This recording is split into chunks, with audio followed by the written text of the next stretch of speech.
Oops, Aisha, the ball rolled into the storeroom again. Let's go find it.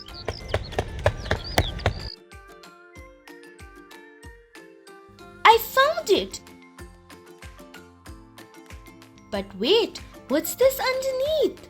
Hey, look at this. It's a map of India. Our teacher once showed it to us. Right, but I do not understand the different colors and lines. I wonder what they mean. And what are these symbols and squiggly lines? Let's ask Mom.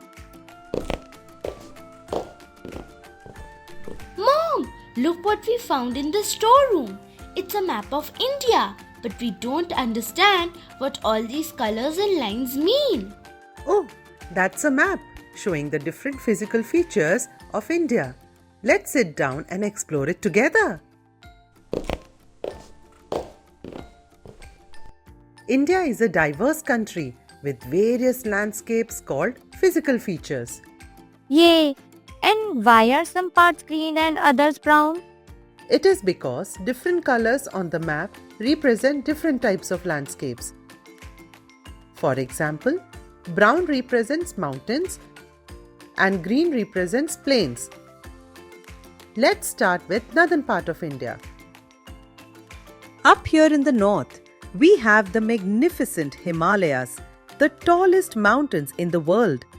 They are covered in snow and provide water to many rivers like the Ganga, the Indus, and the Brahmaputra. Why are they called the Himalayas, Mom?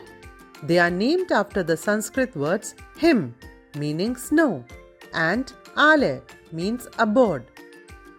So, Himalayas mean abode of snow. Himalayas sound beautiful. Do many people live there, Mom? Not on the highest peaks, but there are villages and towns in the lower regions or the Terai. You can find different animals such as tiger, elephant, rhinoceros, and deer. Elephants are so beautiful. I wish to ride them. Sure, you can.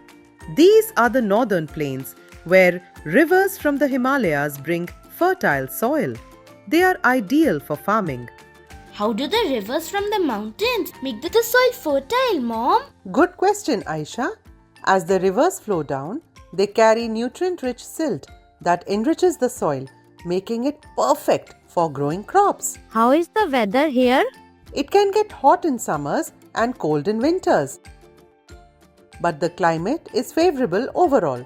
Due to the presence of rivers, fertile soil for growing crops, level land, and favorable climate, many people live in the northern plains. Wow, I didn't know that. What about the other parts of India? Moving west, we have the Thar Desert. It covers a large part of Rajasthan. The water is scarce and so not many plants grow here. The Thar Desert gets very hot during the day and cold at night. It's a challenging place to live. Wow, a desert sounds so beautiful from the mountains and plains. Do people actually live there? Yes, they do. They have adapted by building homes that stay cool during the day and warm at night. In the heart of India lies the Peninsular Plateau. It slopes from west to east and many rivers flow from it. Which rivers flow in the Peninsular Plateaus? Rivers such as the Godavari, the Krishna, and the Kaveri drain into the Bay of Bengal, while the Narmada and the Tapi rivers flow into the Arabian Sea. What animals are found here, Mom? You can find tigers, elephants, and many other animals in the forest and grasslands of the plateau. Along the east and west coast, we have fertile coastal plains where crops thrive.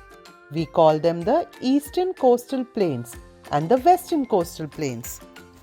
The Eastern and the Western Ghats separate the peninsular plateaus from the coastal plains. The coastal plains seem to meet here. Correct. The coastal plains meet at Kanyakumari in Tamil Nadu.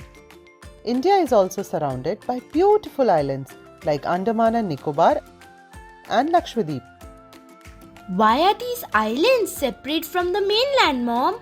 They form differently from the mainland, often through volcanic activity or coral reefs. Can we visit these islands, Mom?